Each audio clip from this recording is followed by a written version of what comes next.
Brad Williams, Excel primed. Place a 3-row by 4-column list into a new single column, ignoring blanks. What we're going to do here with a revised list that has errors and blanks, we're going to incorporate an argument. We're going to put the ignore blanks in this particular function.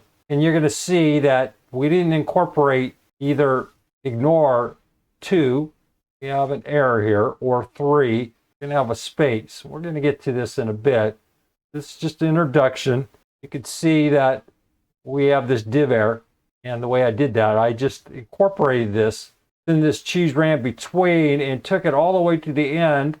Here is the blank, and here is the error. And if I hit F9, you can see this thing is random, and going to output, you're going to see this div error, and you're going to see this space blank.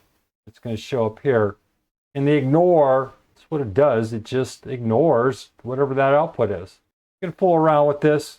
I think the narrative is pretty self-explanatory. The only change we made from the previous session was we added this 1. Work through this, make some changes. We're going to get to this scan by in a bit. Brad Williams, Excel Prime.